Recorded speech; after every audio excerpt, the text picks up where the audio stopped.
Halo Sobat IMC dimanapun Anda berada, senang sekali pada kesempatan kali ini perkenalkan saya Astri Ovi bisa menyapa kembali Anda yang sudah bergabung di YouTube series Cek Fakta Reproduksi Perempuan. Kali ini kita masuk ke sesi sharing inspiratif bersama dengan Dr. Caroline Tirta Jasa SPOGK yang merupakan dokter spesialis kebidanan dan kandungan konsultan dengan subspesialis fertility dan juga hormon reproduksi. Dan beliau ini aktif juga sebagai ahli bedah laparoskopi dari Rumah Sakit IMC Pulau Mas. Baik, di samping saya juga sekarang sudah hadir ada Mbak Kwilizi atau yang biasa disapa dengan Mbak Lizi. Iya Mbak. Halo. Selamat pagi. Pagi. Dan juga ada Dokter Caroline di sini. Halo semuanya. Apa kabarnya Dok hari ini? Baik. Baik ya. Mbak Lizi gimana kabar baik ya? Baik Mbak. Luar biasa. Nah, seperti biasa di sharing inspiratif kali ini kita mau dengar cerita inspiratif lainnya. Kali ini dari sosoknya Mbak Lizi nih. Iya. Nah, kalau dari Mbak Lizi sendiri mungkin boleh diceritakan terlebih dahulu awal mulanya keluhan apa sih yang dirasakan sampai akhirnya merasa tidak nyaman dan sepertinya harus ke dokter nih. Iya. Itu keluhan seperti apa? Silakan. Iya. Awalnya tuh aku ke dokter obgyn lain buat ngecek aja sih gitu. Terus tiba-tiba ditemuin miom sekitar 8 cm lah. Cuman di dokter tersebut tuh disaranin aku supaya operasinya yang laparotomi.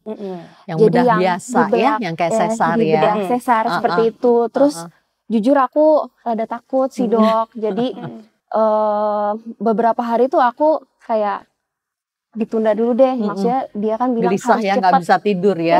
Harus cepat operasi gitu kan. Cuman aku bilang tunggu dulu deh gitu. Aku pikir-pikir dulu soalnya gelisah banget gitu. Terus yaudah akhirnya aku berdoa lah ya gitu. Terus aku cari-cari di internet. Masa sih operasinya nggak ada yang teknik lain gitu kan ya. Akhirnya ketemulah kata-kata laparoskopi. Terus akhirnya aku cari tahu siapa nih dokter yang bisa laparoskopi di Jakarta gitu kan. Karena nggak semua obgyn tuh bisa. Iya, betul. Jadi spesifik banget ini laparoskopi. Terus aku akhirnya buka sosmed. Terus ketemulah dokter Caroline. Aku langsung buat janji sih untuk hari berikutnya lah. Terus begitu ketemu dokter Caroline, aku konsultasi. Terus ya emang benar, emang ada simiomnya.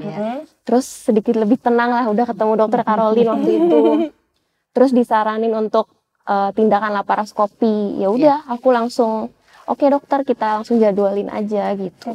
Gitu sih. Nah, pada saat itu ketika ada miomnya disertai rasa sakit kah atau rasa mengganjal atau tidak nyaman atau bagaimana waktu itu keluhannya? Jadi itu tuh kadang-kadang doang sakit gitu. Jadi aku tuh kalau mens jadi nggak sampai sakit banget sih, tapi ya ada sakit gitu. Terus kalau lagi berhubungan, rupanya saat berhubungan baru berasa gitu. Iya. Nah, ya udah kan waktu itu cek, ya udah jadi berjalan aja sih begitu Mbak. Oke. Tapi waktu akhirnya memutuskan untuk datang ke dokter Caroline, apa yang pertama kali paling membuat oke ini adalah alasan kenapa saya mau datang ke dokter Caroline? Karena pas saya lagi khawatir yang kemarin itu, setelah yang dari dokter A itu, kan saya kan nyari terus kan, terus doa, terus pokoknya udah Tuhan nih kayak harus ketemu nih gitu, jawabannya gimana, saya nggak mau tuh soalnya dengan cara yang belek gitu kan. Terus ya udah maksudnya karena saya udah berdoa ya jadi saya yakin aja udah ketemu sama dokter Caroline gitu. Oke. Waktu pertama kali ketemu sama dokter Caroline, bagaimana caranya dokter Caroline menyampaikan? Apakah membuat tenang? Iya, dokter Caroline tuh kalau ngejelasin nggak bertele-tele, jadi langsung gitu loh. Jadi saya pun kan sebagai yang nggak ngerti kedokteran kan ngerti gitu jadi ya. Jadi ya udah oke, ini ada miom, terus gimana Lizi mau nggak dioperasi laparoskopi gitu. Oh ya udah oke dokter gitu kan. Sebenarnya kan aku udah cari tahu juga nih laparoskopi prosesnya gimana, beleknya berapa senti gitu kan aku udah cari tahu. Jadi saat datang ke dokter Caroline dan ketemu langsung sama orangnya tuh jadi udah sedikit lebih tenang gitu. Jadi udah pokoknya udah deh, ini udah jalannya lah gitu. Ya udah gitu. Karena kan tadi awalnya berdoa, jadi ini adalah jawaban dari doanya ya. Gitu. Ketemu sama Dokter Caroline. Nah, pada saat bertemu dengan Mbak Lizzy, ini apa diagnosisnya, Dok, waktu itu? Miomnya Lizzy waktu itu sudah besar, sudah 8 cm. Ukuran rahim normal itu kan sebetulnya 7 cm ya. Ya, baik. Jadi ukuran miom itu sudah lebih besar dari ukuran rahim yang normal. Sedangkan kita tetap harus mempertahankan rahim, soalnya kan perjalanan reproduksi masih panjang, mau hamil dan yang lainnya. Jadi akhirnya kita operasi angkat miom saja waktu itu dengan laparoskopi ya, Liz. Nah itu setelah diangkat kan itu rahim kan berarti terbuka ya, bekas miomnya itu kan besar. Ya, nah itu pentingnya jahitan 3 layer ya dengan benang khusus supaya lukanya itu rapat lagi bagus. Ya, pertemuannya juga bagus dan dipasang anti perlengketan sehingga lukanya pulih, mulus lagi jadinya rahim. Sehingga bisa dipakai untuk fungsi fertilitas selanjutnya. Oke, jadi rahim bisa berfungsi sebagaimana mestinya gitu ya. Betul. Seperti awal. Nah, waktu ketika dibilang ada tindakan laparoskopi yang akan dilakukan, waktu itu gimana perasaannya? Masih ada rasa deg-degan kah? Rasa deg-degannya masih ada, cuman lebih kayak ke aduh ini setelah miomnya dikeluarin, ini tuh ganas apa enggak ya gitu. Aduh, jadi doanya udah kayak aduh mudah-mudahan operasi lancar. Terus si miomnya nih miom jinak gitu. Jadi udah lebih ke situ sih. Kalau misalnya hari Kamis waktu itu aku operasi, aku udah masuk aja deh ke ruang operasi udah.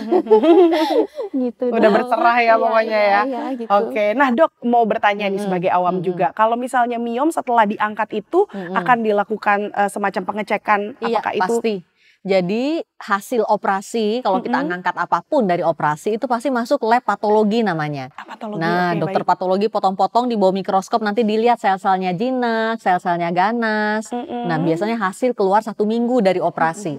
Nah dari situ akan kelihatan tuh sel jinak, sel ganasnya dan itu pasti 100% benar. Nah berdasarkan hasil itu.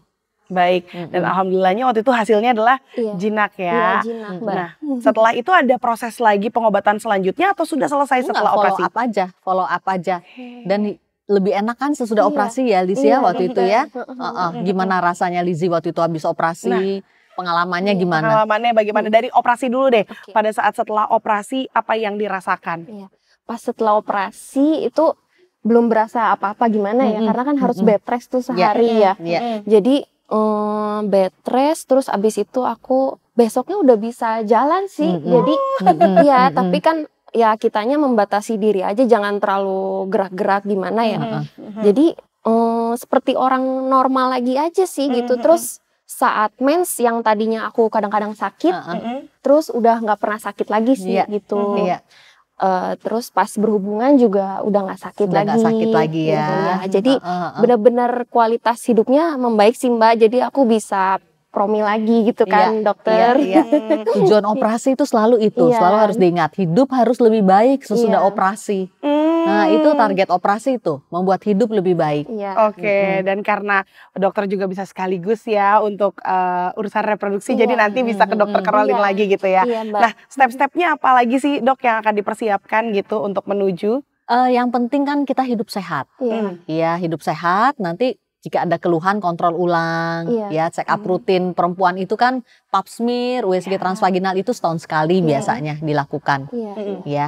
Baik, jadi jangan sampai lupa juga ya kita sebagai perempuan ingat-ingat jadwalnya ya. Berarti sampai sekarang masih suka kontrol rutin ke dokter Caroline? Ini aku lagi mau cek lagi sih tahun ini, tahun lalu udah, terus tahun ini bakal cek lagi sih. Iya, setahun sekali. Setahun sekali ya. Oke. Nah mungkin untuk menutup juga nih dari Mbak Lizzy sendiri, ada yang mau disampaikan nggak untuk perempuan-perempuan yang ada di luar sana? Mungkin ada yang punya keluhan yang sama seperti Mbak Lizzy sebelumnya, atau mungkin ada yang mau disampaikan juga mengenai operasi laparoskopi yang sudah dilakukan. Oke. Kalau saranku sih perempuan sebaiknya tuh 1 tahun sekali cek ya. Walaupun mensnya sakit ataupun nggak sakit, sebaiknya cek. Terus kita sedini mungkin tuh kita harus jaga makan kita. Jangan makan makanan yang pengawet, yang gula proses. Terus jaga pola tidur juga, jaga stres. Terus bisa mungkin ada olahraga lah gitu. Ya walaupun kita udah coba terapin itu, ya udah sedari dini aja gitu. supaya nggak terlalu parah nantinya gimana. Tuh. Dan sekiranya ada yang memiliki masalah yang sama, pokoknya jangan sampai cari opsi yang salah gitu ya. Gitu. Dan jangan terlalu banyak juga searching-searching yang mungkin Iya. nantinya malah jadi kitanya bingung ya Iya. sebagai calon pasien. Iya. Oke, Mbak Lizzy, terima kasih banyak untuk sharingnya Makasih, kali Mbak. ini, luar Iya. biasa sekali. Dokter, terima kasih banyak juga Terima untuk kasih waktunya. juga, terima kasih Makasih, Lizzy. dokter. Sehat selalu pokoknya ya. Iya. Dan juga untuk Sobat IMC dimanapun Anda berada, terima kasih banyak sudah menyaksikan YouTube series dari Cek Fakta Reproduksi Perempuan. Dan untuk yang belum menyaksikan episode-episode sebelumnya, bisa disaksikan langsung melalui YouTube dari Rumah Sakit IMC. Baik, kalau begitu akhir kata saya Astri Ovi mengucapkan banyak terima kasih dan sampai berjumpa di episode-episode berikutnya. Bye-bye.